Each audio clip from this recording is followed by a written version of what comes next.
Hey, Irenicast listeners, before you start the show, we want to remind you about our next Intersections cohort coming up in February. We know that so often there are very few places to deconstruct and reconstruct with others in a safe and supportive environment. We believe that Intersections offers a space for you to come as you are and to offer what you can. We are hoping to lean into our adventuring imaginations together for 6 weeks to listen, to share, to heal, and to continue the journey forward together. We hope you will consider joining us. Our winter 2022 cohort is Thursdays, February 3rd through March 10th at 7 p.m. Pacific time on Zoom. Space is limited, so register today on our Intersections website, theintersections.space, or use the link in the show notes. Now, on to today's episode.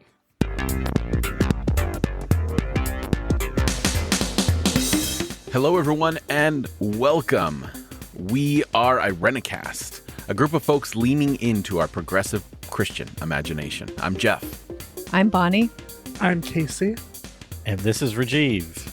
On the first and third Tuesday of every month, we provoke conversations for shifting perspectives on theology and culture. Thank you for joining us. This week, this is our annual Christmas episode, so naturally we're going to be talking about virginity, as one does during the holidays. And for our segment, we're going to be doing a new one called Yuck or Yum, and basically we're going to defend something that we love that others might think are kind of gross. So that should be fun. Virginity. I've thought a lot about how I was going to start this conversation, and I don't know. But we'll start with just the basic. Is obviously we're talking virginity during a Christmas episode because the central narrative of the Christmas story is the virgin birth of our Lord and Savior, Jesus Christ.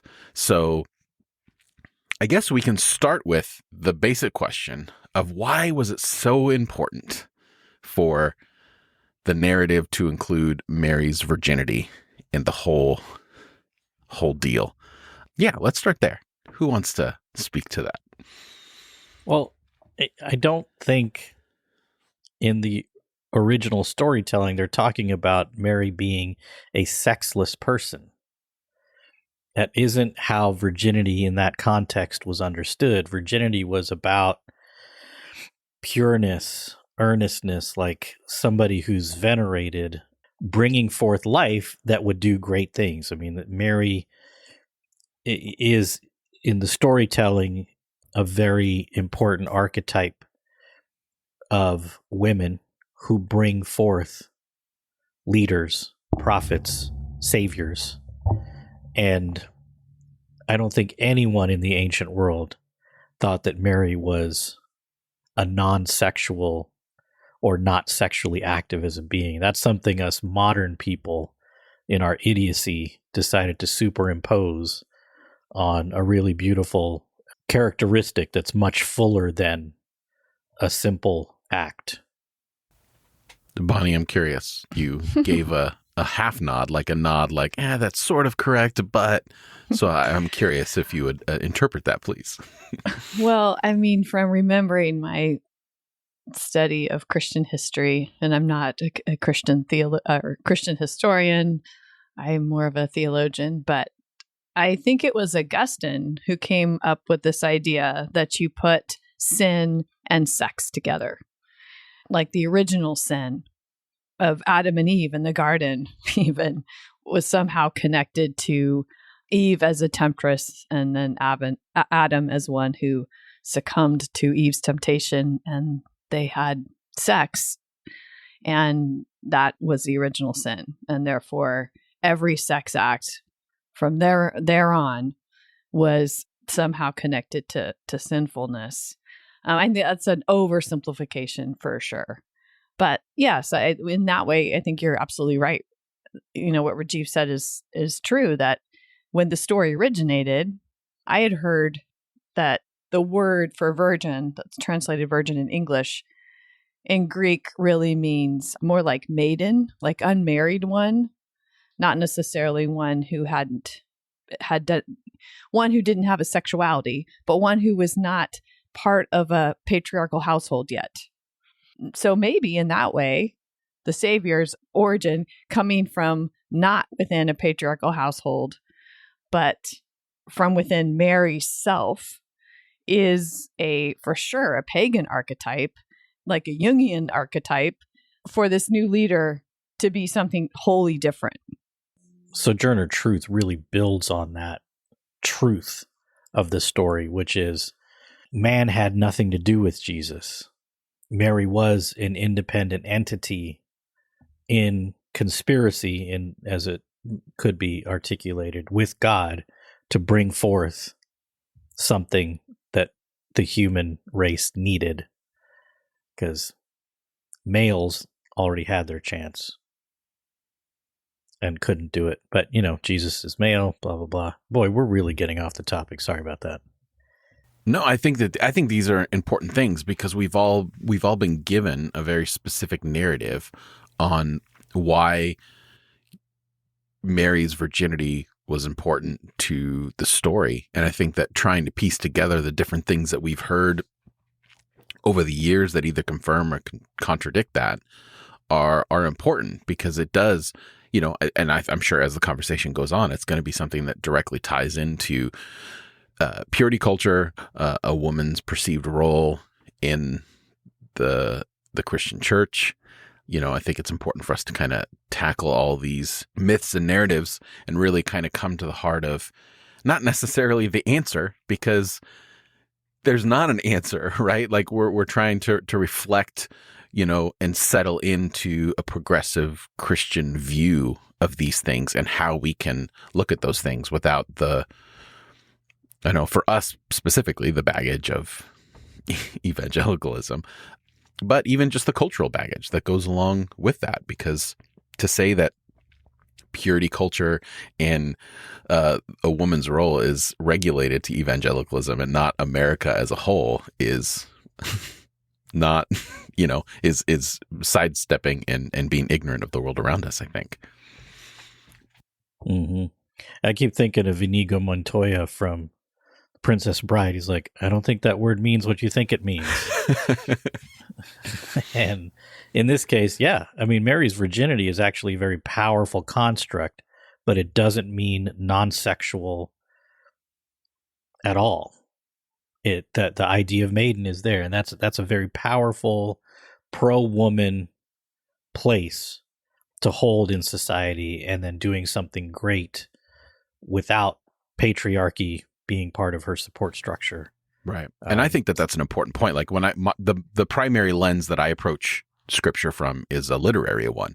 And I think that when you just look at the story structure of the Gospels and Mary's place in it and Joseph's lack of place in it, that says a lot about how Mary is supposed to be interpreted in the story as someone who has, even during the wedding, someone who has authority over the Savior of the world. And that's a really important part of that story. So therefore, it's not an accident that the story is placing Mary in a spot of importance that is not related to her virginity, but related to her existence as a woman in that particular setting of the world.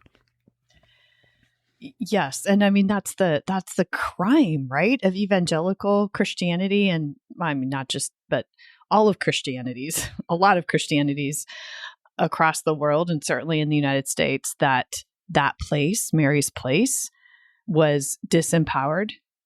And she was then portrayed as like a submissive, gentle, meek, mild person. But if you read the Gospel of Luke, which is really where the story comes from, she travels by herself, unmarried, to go see her cousin, Elizabeth. She draws support from other women in her life to, like the momentous occasion that is about to happen, the birth of the Savior, is all on her shoulders entirely. And so where does she go for support to help her shoulder that burden? It's to her sister cousin, who's also pregnant with a support in Jesus's life, John. and they find support from each other. And then, there's this Magnificat, which is a bold and powerful statement about her vision for the world, then embodied in Jesus, the Christ figure that's born from her body and God's spirit. That's the story. That's the literary interpretation of the story. To have that story turned in such a way, and it took a lot of work to turn that story into Mary being a submissive, meek, and mild servant of patriarchal structure. Even a cursory read of it tells you that that's not the case at all. And if you're not familiar with the Magnificat, it's the most revolutionary passage in the Bible. And just Google it, read it, and that's Mary.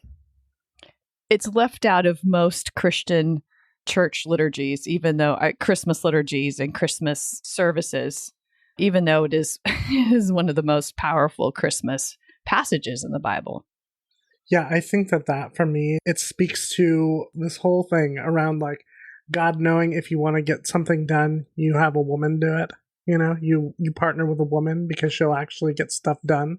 She knows the way. This is like step one, the best example. But I was going to go to the Magnificat also. Mary's vision for the world, partnering with God, and its manifestation is Jesus, right? I mean, there is nothing more powerful and profound than that. And what is so frustrating about this story and so frustrating about Christianity is that it does to the story what it does to women in general. It strips them of their voice, their agency, and leaves them to be docile and only a character in the story and not the central theme. And so I think that this whole idea around virginity speaks to all of the issues of patriarchy around power and agency and the silencing of other voices other than men. It's a shame because this story is actually about women's empowerment. And if you really want to see it get done in the world and done well, have a woman do it, honey. Right. And piggybacking off the Magnificat specifically, like it is not something that is brand new either. It is borrowing from the Hebrew scripture tradition of the Song of Hannah, which that story in particular, you read that it is a challenging and a usurping of, institutional leadership, dismissing women and how that can prevent a good leader from rising up. And I think that there's a lot there. I think a lot of people, particularly from the more right-leaning, they tend to really dismiss and, the patriarchy becomes a trigger word for them. But, I mean, the literary structure of this and the literary allusions to the Hebrew scriptures are undeniable that this is the central theme of what is trying to be communicated through this story and this poem. Yes. And that virginity, that in the story, was an inspiration for women, at least European women in the Middle Ages, to refuse to get married. They remained virgins because if you listen to the last episode, you heard something about kibbles and bits. So in this episode, we are going to talk about menstruation. A menstruating woman who is able to provide children for a patriarchal household has to be controlled, has to be owned, has to be property. And for these women to say, oh no, I'm going to remain a virgin. I'm going to be married to Christ. That was an act of resistance and revolution that, they were martyred. They had their breasts cut off in the public square, according to the stories, because they couldn't, the powers that be could not abide that. Women making up their own decisions about what was going to happen with their bodies. On the one side, we can look at the story and say there's so much shame in the story because of the virginity of Mary and attach that to purity culture. But if we really want to liberate the story, I think we have to see how virginity in the story and the way it played out even in Christian history could be, in a patriarchal structure, an act of empowerment. And so that we don't perpetuate, in the storytelling, perpetuate the same patriarchy by bashing the story. It's an interesting study, actually, to look into the virgin martyrs of the Middle Ages and the kinds of things that they went through. Just who they were as people were diminished, or they tried to diminish it in the public square. How much resolve and courage they had to resist the institution of marriage. That's amazing. And to do it in the name of Christianity, in the name of Christ, which is the reason why I can be a Christian as a woman, because I really think that fundamentally at its core, it's a liberative religion and tradition. It's just been so co-opted and so manipulated to serve powers that are, frankly, in my mind anyways, demonic and evil powers. But at its core, at its heart, is Mary, who's pregnant with this new vision. And that new vision includes me as a woman. Can we stop the episode here? I mean, for real. That is the truth. That Mary is pregnant with a new vision. And that vision is a liberation for all people, right? The expansion of love in the world that does not see any boxes, any walls set, right? But all things brought down so that we are on an equal playing field, that we might see one another and love each other and work for a brighter future. These are the causes that, you're right, Bonnie, that make me still sometimes chokingly say I'm a Christian, gagging, but it's true. Because of Mary's vision, because of her purpose. That's beautiful. And Jesus didn't get married. That's right. And we don't know exactly what that's about. We certainly know it was not part of what was expected of him as a man, people a get Jewish mad. man. People get mad, but he did hang out with 12 men, honey. He did. That wedding at Cana, you better check it out. Right. Who's getting married at that wedding at Cana? But that's a whole nother thing. He did not himself enter into a patriarchal relationship. That's right. Which was the culture of his time, and that would have been expected of him. Most of the mothers would have assumed that their son would be married and begin to have children. Apparently, Mary wasn't pushing that on him. That's right. We never read any of that, right? Right. So he was also in many ways enacting this radical liberation by refusing to participate in particular structures. And I know that some of that is passed on, we see evidence of it in Paul's writings and in other early Christian writings about not being part of this institution, part of this familial institution, that it's better to not participate in it. And there's reasons that are listed for why it's good or why it's not good. But it's interesting to me. It's interesting to me that in the early church, they lived differently than the culture around them when it comes to those patriarchal systems. Well, the act of sex itself, in order for it to be anything other than sinister, and even within the marriage confines, it's pretty sinister because women are property. But there's prostitution, there's human trafficking, there's so the move away from that wasn't necessarily because of prudishness. It might have actually been an enlightened perspective that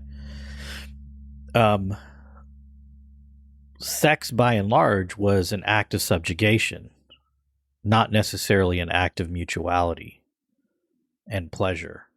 And really, it's our queer brothers and sisters and siblings who've saved marriage, at least for me, because now marriage has been queered.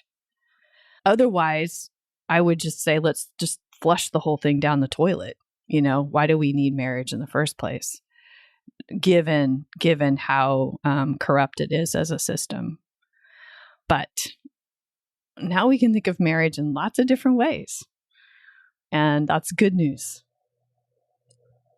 Amen to that, honey. Yeah, that's right. I mean, with all that, how does that change then? So when we enter into the Christmas and Advent season as progressive Christians, when we hear this narrative again, when we see the nativity, how do we now recommunicate that in a new way? And, in a sense, I guess, compared to our background, reclaim it in a way. I was just going to ask, I would love to hear from you three men, the three wise men that I get to be in this podcast with. How does it change for you? Like how there's Joseph is in the story in a lesser place in the story. So like, where do you find yourselves in that story? Yeah, I've spent a lot of time thinking about this, meditating on it, praying on it, conversing about it for many years. And there's so many layers. One is it was an extremely important, I experienced a revival of Mary and this story, or a renewal as it relates to the sacred feminine, and seeing her very, very differently in the way the story should be told, very differently, which then allows me to see Joseph very differently, allows and invites me to see Joseph very differently, in that, we talk about male-female relationships in whatever construct, marriage, parent-child, sibling, whatever it is, as somehow equal, but we're still different. I grew up hearing that, where it's like we're equal, but we're different, with the subtext of, men are still better, boys are still better.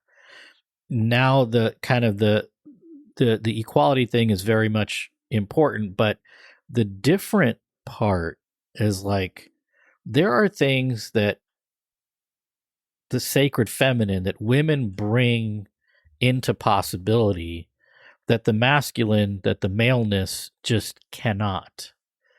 But, Joseph, he's not left behind, which is an important thread. Women aren't trying to get rid of men. Women have an important place. I mean, really, the pinnacle of divine enlightenment, visioning, all the rest is there, and men kind of have this important supporting role. The story isn't about us. The breakthroughs aren't about us, but we benefit from them. Being alongside, taking care of tasks. Not that women can't take care of those same tasks, but while you're around, be useful. That's a really different way of approaching the story and approaching gender relationships, moving forward. And it's led to some, some very disorienting processes for me, because it's not at all how I was raised to be. And I'm not sure this makes sense to anybody unless you've had these same internal struggles and tug of wars. I think for me, the feminine presence was never something I struggled with. I mean, I was raised by women, so women have always been authority in my life. And, Joseph not being in the picture, I didn't have a dad in the picture, so it was like, that's par for the course. I could relate to that. But I think that the narrative was always surrounded around, for me, from a theological perspective, was that Mary needed to be a virgin to break the Adam line and start a new line from God who is male. So it was always, for me, centered around God's perfect maleness as opposed to Adam's broken maleness, and Mary simply being a vessel for that. So the shift comes in, number one, my ideas of who God is, and then what salvation is, and what Jesus's role was in all that, and then leaving space for, there's all these other things that are happening right now that aren't about Jesus, that are about the setting that Jesus enters And just reading, again, going back to what we talked about in the beginning, just reading the surface of the accounts and then rereading them, it is undeniable that a feminine presence is the building blocks of that setting. I know that just became easy to fall into and accept because I could relate. Yeah, I would agree with that, Jeff, around, women just always playing that major piece of my life. And so that was never the thing for me.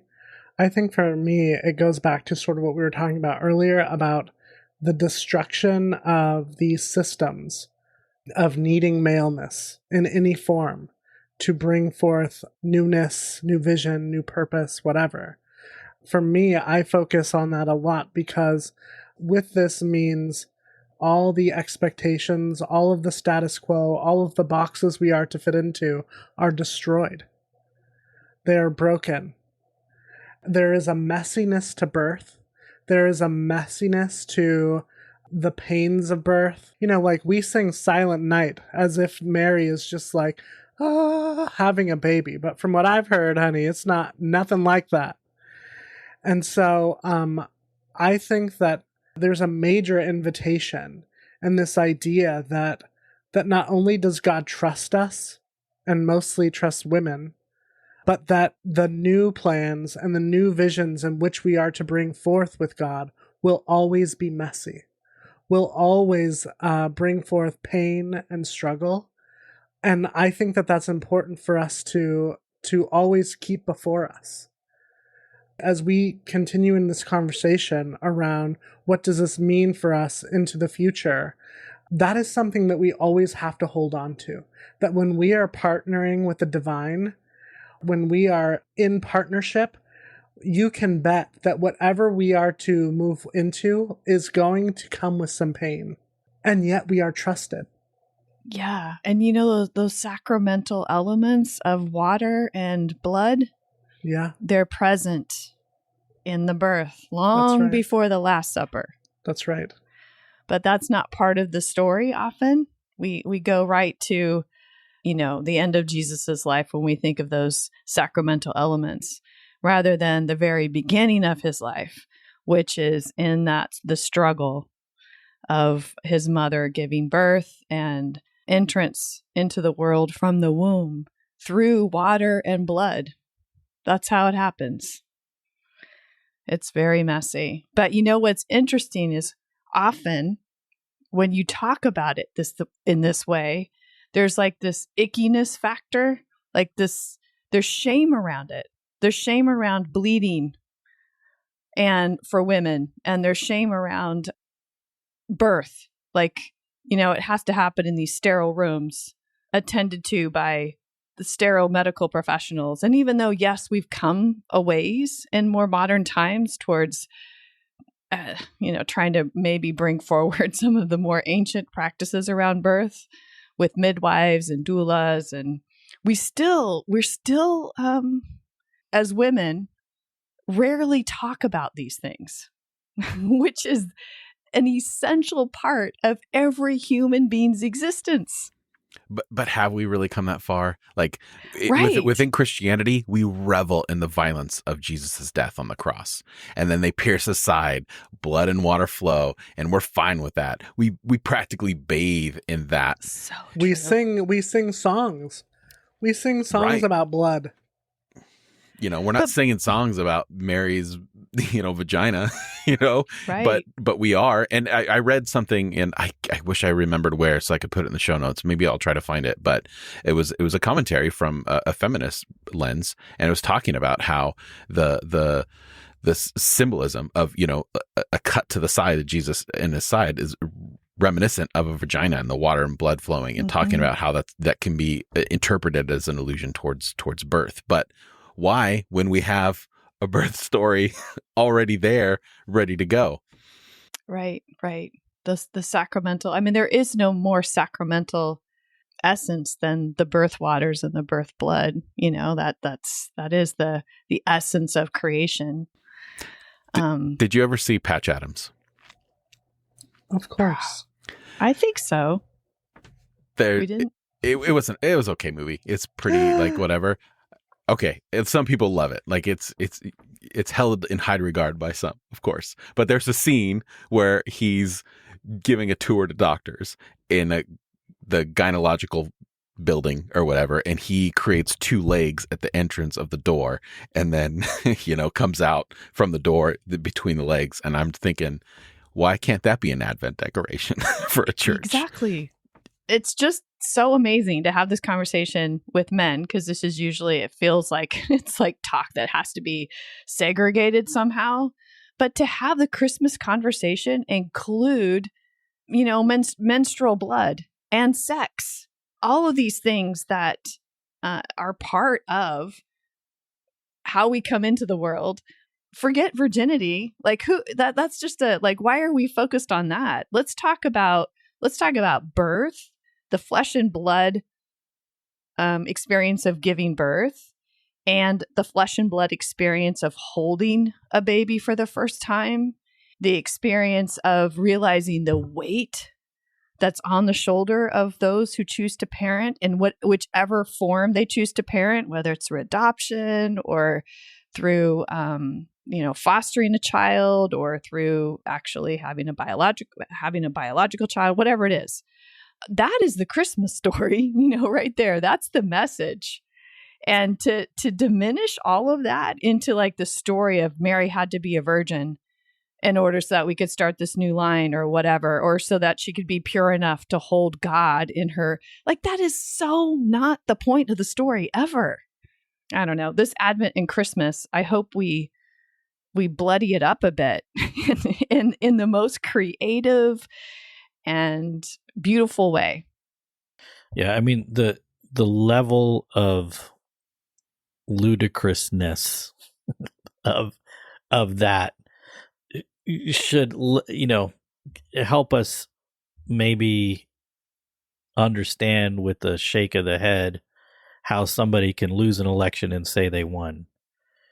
It's to be able to do that sort of mental absurdity, to believe in mental absurdities, logical fallacies, and so on and so forth.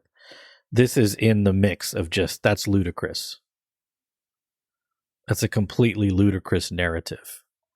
And it's fueled so much, and it's still part of the mainstream thinking and teaching and preaching. And so I'm glad we're doing a little bit to make some cracks. And hopefully anybody who's thinking about doing some preaching this Advent and Christmas season start talking about blood and birth, and watch Call the Midwife.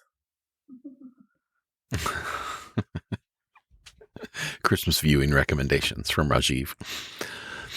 We've really missed the boat on a lot of potential meaningful celebrations around this time of year, or just in general. I mean, obviously we can go through, we talk about all the time that centering the male narrative does everyone a disservice. It does the church a disservice. It does males a disservice. It does everyone a disservice. And coming up with new ways to create, why did we stop? Like it's like we have the sacraments and we haven't become clever enough or motivated enough to come up with new. Yeah, we get it. The bread and the blood of Jesus. Like, there's got to be more than that. Oh, we'll throw in baptism. We'll give you some water too. But it's really astounding how our ritual is so intertwined with the biblical narrative, and we haven't given ourselves the space to incorporate our current life into sacraments that we have. Exactly. Because most of the rest of our life is rooted in shame. We have lacked the ability to give people language to celebrate moments of their lives, or at least process moments of their lives that are transformational. We have no right. By right, I mean like a rite, an act. When you become, when you hit puberty, we have nothing to help young people transfer into this new way of being and talking about it in a way that is affirming to their bodies, that is affirming to their identities, we lose all of that.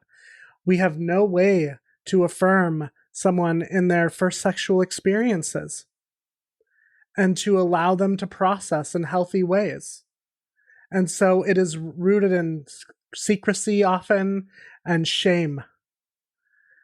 But especially in those formative years, we have lacked the ability to help young people and ourselves talk about some of the things that we're talking about today that are so important and so beautiful. So much of it has been laced with secrecy and shame and silence.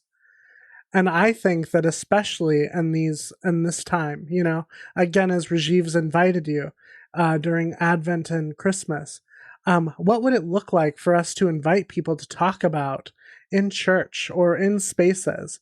What was it like to give birth to your child? What was it like to have those first experiences? Gather your friends. So what was it like to have sex for the first time? Not in a weird bro-y way, but like legitimate question with open, honest dialogue. I mean, these are the important things that we have failed to talk about clearly. And I think that this conversation has just really reminded me of how important these conversations are and how very few spaces there are to actually have them. I love that, Casey. Absolutely. And how Christmas is really, Advent is all about waiting, right? And waiting. Why? So that yearning and that desire grows bigger and bigger and bigger. And then Christmas is the moment that it happens. We could, if we wanted to use a queer lens, we could say that's the climactic moment. That's the climax of the whole encounter. The whole experience is Christmas with this birth of this child. Yeah, and it made me think about some theology that my co-pastoring partner, Reverend Elizabeth Griswold, a few years ago, she gave birth to her second child, and she came back, and her first sermon included a reframing of the communion sacrament, because she said in her breastfeeding, which anybody who's out there and has breastfed a baby, it hurts so bad. Your nipples bleed. It takes so long to get it, and it's like such a process to actually feel like you're in a synergetic relationship with this child, like the way the milk comes down, and like when the baby starts crying, you feel the milk come down, and then you need to get to your baby immediately so that you're not like leaking all over the place. And then, the latching, the 24/7 kind of rhythm to it. It's just an intense experience. And so when she said the words, "This is my body broken for you," she almost couldn't finish that sentence, because that's exactly what it feels like when you're a breastfeeding mother. This is my body broken for you, to this like helpless, hungry infant who came from your body and now is nourished by your body. I mean, there's theology in that. There's like so much theology in the experience of birthing and nourishing a newborn child. You rarely read theologies around any of that, even though it's, I think in many ways, at least as far as a Christmas story goes, it's intended to be the crux of the Christian message. Right. And I would imagine for so many women out there, all it needs to be is spoken. And then that opens a floodgate for people. Like, I mean, obviously I never breastfed, but every step of the way alongside my wife, and she has a small frame, and she was carrying 2 children, and then as you're talking about that, Bonnie, I just remember like late nights waking up in the middle of the night, and her balancing both kids and trying to just like so it was never like, at least I have this side to work on, but it was just constant. It was this real, never ending. And I know, again, I don't understand, but I did get tired just watching, just like, what can I do? I don't know, how to help. And I know that, that's such I only can imagine that that's such a powerful thing, that if during that process she had heard Christmas framed like that, how, I don't know, maybe a moment of relief that would be. Or even affirmation. I imagine that there's many people out there just thinking that, but oh no, that's silly because, I've never heard it before. Well, when you're breastfeeding, in public, you're told to, like, there's a room for that, or go cover up or whatever. It's been sexualized. It's sexualized. Mm-hmm. Yeah. And yeah, I mean, it's, yeah. And I mean, just to get even more fleshy, just the whole fluids. Like breast milk is a life-giving fluid.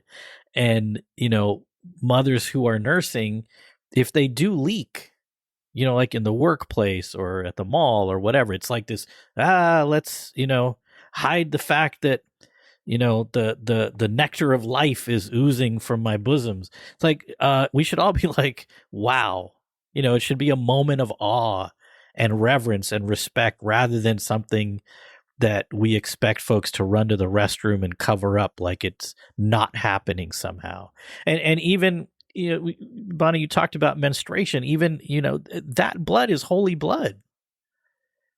It is because of that blood we all exist. And I mean, the fact that we, treat it like some sort of like disease, plague that's upon us, it's so messed up. How did we get here? And talking about the biblical narrative, when I try to look at the biblical narrative with fresh eyes, it really does treat all of this as holy.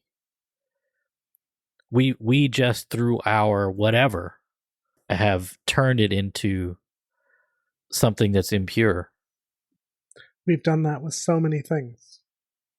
Well, I mean, I think that's a solid starting place for hopefully an ongoing conversation for those of you listening during the holidays.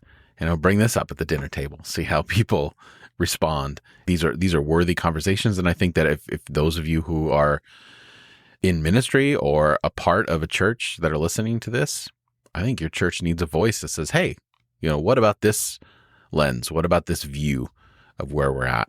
And if you're not, that's fine too. Hopefully we can help start the reframing process. And when we talk about the holiday season, I mean, we've had some good, if I don't say so myself, some good holiday episodes. But man, I think this conversation is one for the books to really remember and keep in mind as kind of we move forward through the season, and recognizing that there's a place in the story for everyone. And there's some powerful feminine icons around Christmas that I would, maybe there's a way we can somehow share some of that with our listeners. Like there's some beautiful pictures from the Middle Ages of like Mary's breast milk squirting into the mouths of the apostles. These are things that somehow throughout time, like they're not okay. That should be in the bad section or whatever. But there's imagery and iconography that's available to us to help us reframe these stories, I think. And we can maybe share that somehow. Kind of off the cuff as we're talking about this. I mean, if, Bonnie, you have some particular in mind, maybe we can do something on our, right now, Facebook and Instagram are probably our primary things that we can do like an advent calendar of feminine views throughout the month of December, and just kind of put that out there. So yeah, if you're listening to this, it's already past the 1st of December, but go to our Instagram and Facebook pages and we'll share. Is image a day? Is that too much, or should we do like? Now I have a whole folder of images. Okay, perfect. All right, then we're doing it right now. Image a day through December to honor the feminine during this Advent season, and so follow us there, Facebook and Instagram. You can check in the show notes at reddingcast.com/192, where we'll have all that. Before we get into our segment. Any other final thoughts on this particular subject before we move on? Thank you, Bonnie. Thank you all. I mean, really, like Jeff was saying, what do I do? You know, like there's not a lot for men to do when it comes to the actual creation of humanity, but change the diapers, make the food, take care of, you know, there's a lot to do, but there's something about mother and child that needs to, I think, remain the center point, at least for the times that we live in this story. Right. But I mean, Bonnie, as you say that, that's a sacrament for men. Like our culture expects us to do, to accomplish, to take the most important jobs, and a moment for us to step outside of that. I mean, that's what a sacrament or a ritual is, right? You step outside of the reality you live in for something a little bit more divine. You know, what's more divine than that, than the patriarchy to take the back seat for a little bit? Well, let us know what you think. You can add your voice to this particular conversation by commenting in the show notes at irenicast.com/192. In the show notes, you'll find relevant links and a complete list of all the other ways to add your voice to the conversation, including our Facebook and Instagram, where we'll be posting our version of an advent calendar, which would be pretty awesome. And if you haven't already, please consider joining our email list. Joining our list is the best way to keep updated on all things Irenicast, including our next intersections that will be taking place Thursdays, February 3rd through March 10th. So please stay tuned to the show and to that email list, because we're going to be having some information coming quickly on that. On how you can get involved, and some more description on that. So again, all that information can be found at the link to the show, irenicast.com/192. On the other side of the music, we're going to be playing another brand new segment called Yuck or Yum. And we're going to see who has weird tastes in things, and hopefully normalize it. I don't know. Just join us on the other side. We'll see you there.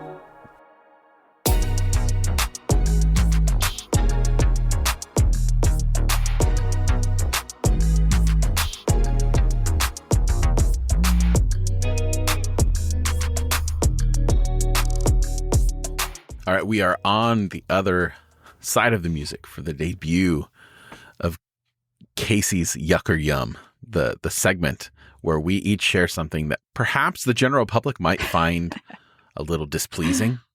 Only if they're stupid. Yes, only if they're stupid. And then we are going to hear the thoughts of our other hosts and either, plead our case or win over converts for the things that we have adopted into our life that may seem strange. Casey, is that an accurate description of what your thoughts were in regarding this segment? Absolutely. All right then. So we're going to I'm just looking at the screen in front of me, and Bonnie, we're going to start with you because I said so. Because you're in charge. That's right. My probably something that others wouldn't think is that great, and I love it. In fact, I just bought some yesterday because they're having their Black Friday sale early, is this grain beverage called Postum. And it's from my Adventist days, my Seventh-day Adventist days, because you're not allowed to drink coffee because of the caffeine. Everybody has this hot drink called Postum, and I like it. It's good. Most people hate it. Where does it come from? Yeah, like what is it? What is it ingredients? I'll see if I can find the link. It comes from... Remember the last episode with the yard leaves? And it's basically where it comes from. Are you yucking her yum? You're a yucker in this occasion. I'm neutral. I'm hardcore neutral on Postum.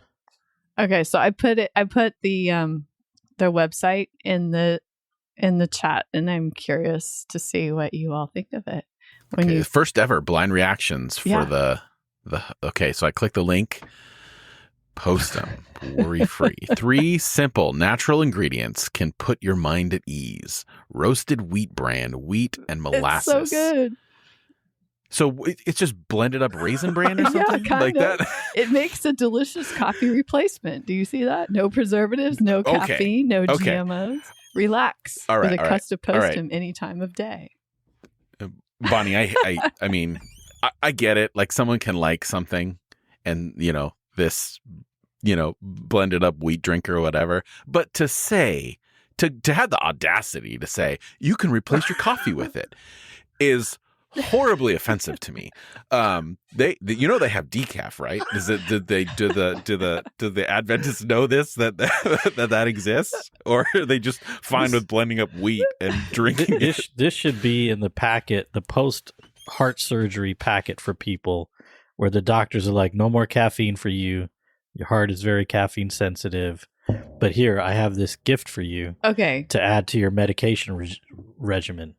Just to give more fuel to this fire, I prefer postum over coffee. Wow. So when you get your next shipment, we should all come over for a cup of postum. You can't, as long as you don't. If you're going to say bad things about it, then I'm not going to give it to you. I will definitely say bad things about it. Like the picture, I'm looking at this website. The picture is just wheat fields. That is not like, ooh, that quenches my thirst. That's what I want in the morning. I challenge our listeners to try a delicious cup of postum and then see what they think, really. Right. And I bet they'll be on my side. And again, pointing to our last episode again, this is true love, folks. Someone who prefers postum to coffee. I love them. Oh my goodness! All right, well, yes. In all love, I am officially yucking your yum.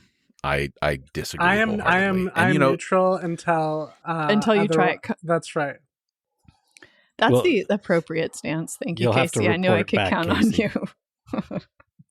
I am judging this book by its cover, and it is nasty. It is pretty bad. All right, we'll all have a cup of postum. Maybe if we, next time we meet together.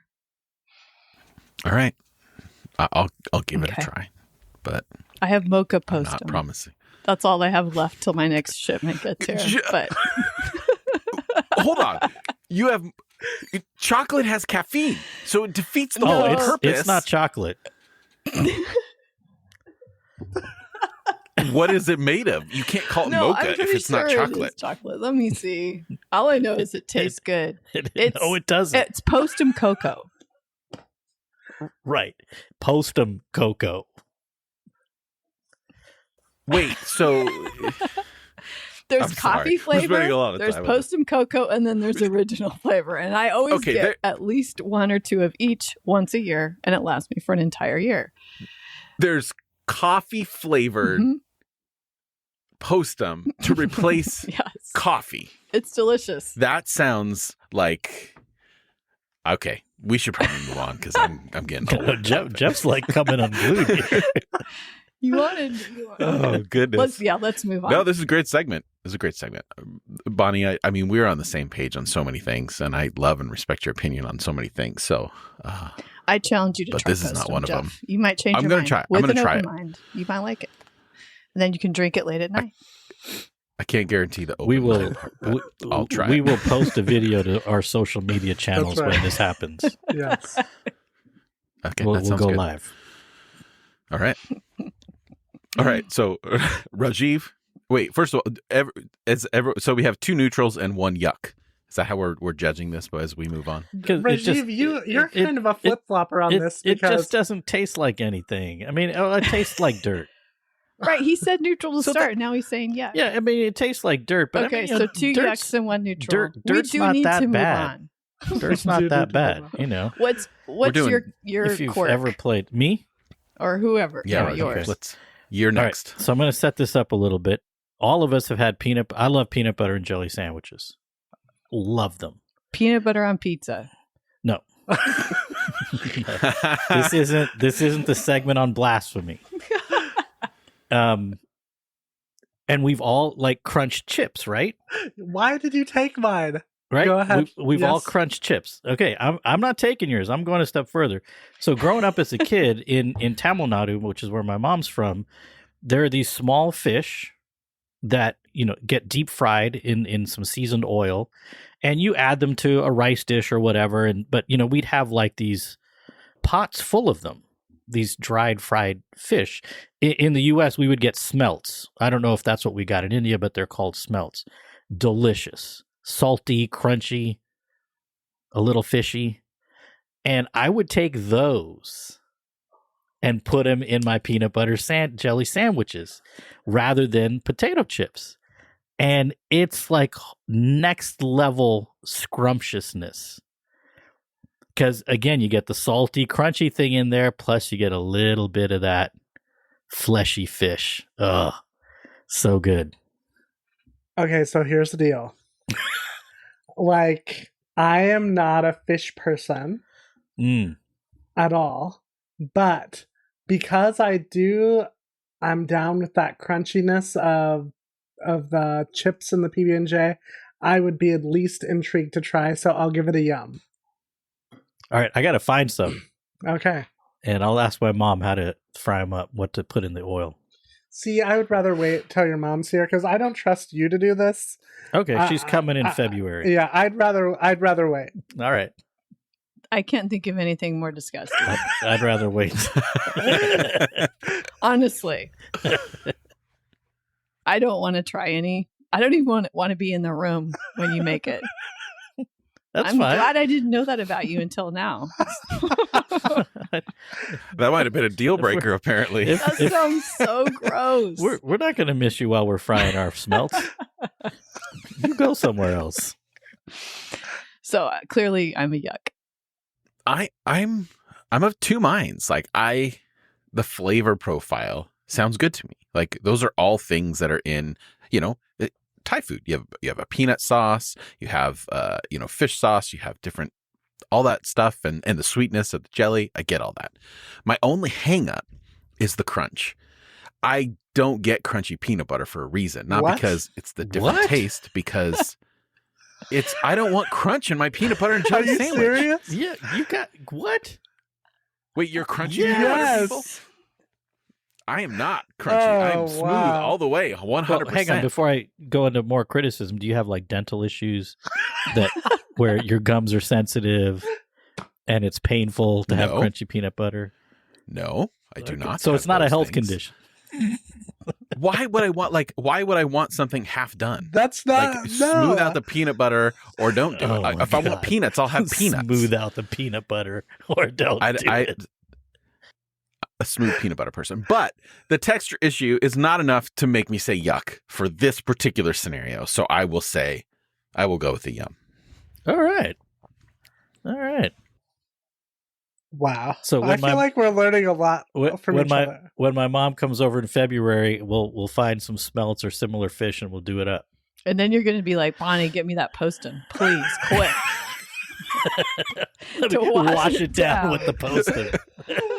I feel like we really should actually do it all on the same day. We should. But apparently I need to bring some smooth peanut butter because I'm not going to get the good stuff. Man, don't bring that peanut butter with chemicals in there. Bring whatever peanut butter you want. Just what do you mean with just chemicals? Peanuts and salt. That's it. What? Yeah. No. Wait, you're not the one. You don't buy that stuff with the oil on top and you have to like stir. Yes. Oh my God. See, I draw the line. Stuff. I draw the line. That's the good stuff. Just creamy. You buy the stuff that is in a bunker somewhere waiting for a nuclear war. Skippy's my brand. Creamy. It's delicious. I don't want to mix. I don't want to do work. It's all done for you, and it's smooth and delicious. Skippy's a dessert. Yes, exactly. Why would I? Why didn't I don't want some like. I almost would rather drink your Postum drink there than have that. All right, nasty old. Bring your own damn peanut butter. I will. This is good to know because now I know if we ever have a peanut butter jelly sandwich party, I'll bring my own. Oh my goodness. Okay. Casey, you're up. What's your yuck or yum? So the issue is now that because I was going to go with peanut butter and jelly and Doritos. But because we already sort of did a PB&J thing, I will go with, in my house, there's another person who lives here who loves everything to be heated, if we're going to have leftovers. But there is something that I refuse. Oh, this is it. There is something that I refuse to reheat that I love to eat cold as leftovers, and that is spaghetti. I love cold spaghetti, and then I like to top it with cream of corn. Oh, you crossed the line there, man. Yeah. What? What is that? That's some Appalachian creation right there. No offense to anybody from Appalachia. Creamed corn on cold spaghetti? Oh, it is delightful. With this tomato sauce or just the pasta? Yeah, it's like I have normally I'll just throw my sauce and my pasta together, and put it in the Tupperware, and then when I'm ready to have it again, I'll just throw it in a bowl, get that cream of corn out, and even if it's warm, like if the spaghetti's warm, I'll still have it with cream of corn. But yeah, that's how I like to have spaghetti, cold or warm. All right, we're gonna have to have this yuck or yum party for real, because I'm intrigued. I think it sounds delicious. I'm intrigued. I'm a yum. I want to try that now. Yeah, I'm gonna have to hold off on judgment. I mean, the cold, hot. I'm kind of like, I might actually dig it hot. It's the cold piece that I'm a little like, I don't know. You had me at like cold pasta. I prefer to heat it up, but that's not gross to me. Like I'll still eat it if it's a little cold in the center and I didn't microwave it enough or whatever. That's fine. But then you follow up with the cream corn thing. Like I need some clarification on this process. So you have your spaghetti in the fridge. You take out the Tupperware container. You start to eat it, and you're like, "Oh wait, this needs something." So you go, to the pantry, and you're looking, and you're like, "Huh? Well, I have some cream corn." Not a and then you just it's where is the cream of corn? And then so you just bust open the can, put some cream of corn on and there, then pour it on. Also cold. Yeah, you don't heat that up. It's Why just would straight you? from the can. And Okay, hold on. How did this start? Did somebody do this to you as a child? Yes, yeah. And so you grew up with this. That's right. A little Parmesan cheese. This wasn't Kraft you. Parmesan cheese. Yeah. This wasn't you deciding, like, as an independent person in your own place. Like, I would like to make a delicacy. Okay, the fact that you grew up with, there's somebody else to blame. That's it. Hey, this is a yum, man. And then this you grew up loving it. That's awesome. All right. So I got a suggestion. When we do our yuck or yum party, I think we should have a cold version of this. Yes. I think we should do a Jeff version, which is a microwave heat. Yeah. Mm-hmm. I actually like to heat leftover pasta in the oven because then you get a little bit of that crispy texture and Sure. Crunch. Yeah. to like do some of that. So Yep. we'll do 3 versions of it. I love that. Well, let's be clear. The Jeff version is not microwaving. The Jeff version is I will make some fresh pasta and I will toss it in some homemade tomato sauce and I will. How about some homemade cream corn? That would be delicious. That would be delicious. Do that as well. Why don't you just use the Skippy version of pasta sauce? Ragu. Oh, I wish everybody could see Jeff's face right now. It's okay, Rajeev. It's okay. I The can't. war has just begun. We just pizza and peanut butter. It's good to know that we are. All right. Well, I feel like this is going to be a little bit anticlimactic because my thing, and it's because it's the only thing that pops out when it's a yuck or yum. The thing that I get criticized the most for within my circle is I will 100% of the time take black licorice over any other kind of licorice. I love it. Really? Yeah. I'm with you. Yum all the way. Gross. I love black licorice. Thank you, Bonnie. In fact, I want good. some right now. I mean that is licorice, right? Yeah. The red stuff is it's red vines. But concoction. colloquial, like we all like. Yeah, but I'm a Twizzlers guy. I like Twizzlers. I don't like red vines. I definitely don't like black licorice or licorice. I like me some Twizzlers.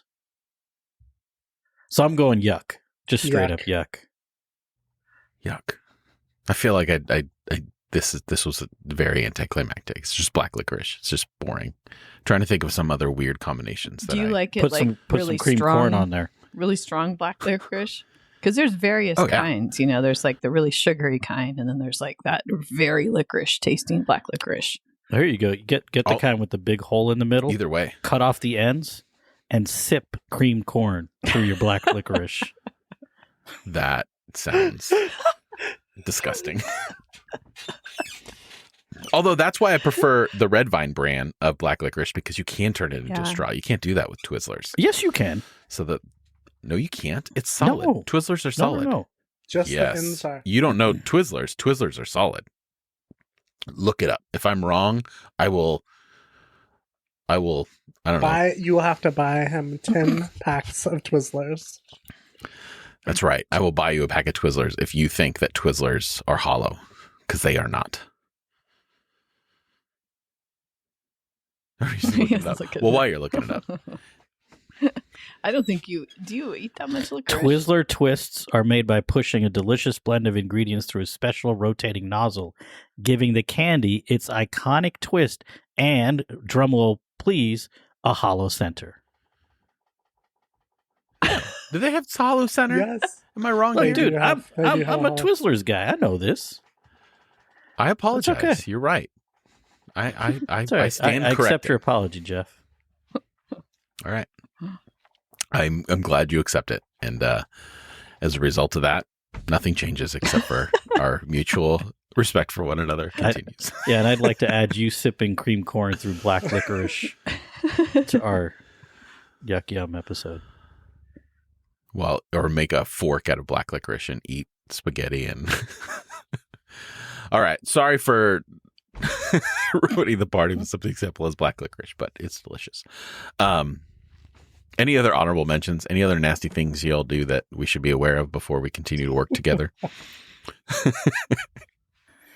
Bonnie, I All thought you were right, going to talk about your hippie dust. What? Hippie dust. What? Is plot this a thickens. party that What we're is invited this? to, or? Let's say what do you want me to do with that? It's been called hippie dust by Sela or something. I put nutritional yeast on popcorn. Oh, that's fine. It's delicious. And everybody around me is like, "Oh, it stinks. It's your hippie dust." Whatever. Cuz I don't know. I'll probably, if we go to the movie and I get popcorn, I'll bring some with me in my bag. She does, in a little I do. Ziploc. Yep. Ain't nothing wrong Keep with your that. mask on. It stinks. I was hoping for It something cannot more when you stink said worse hippie dust. than peanut butter fish sandwiches. That's all I have to say. The I'll smell give- of that in and of itself is enough to make me throw up. I'll give you that. All right. Well, with all that being said, that will do it for us this week. If you enjoy Irenicast and would like to join the work that we are doing, please consider donating to our PayPal link at irenicast.com/PayPal. We're committed to keeping the show for free for listeners, but there are costs involved and your financial support helps. That's irenicast.com/PayPal. Irenicast is also a nonprofit organization, so your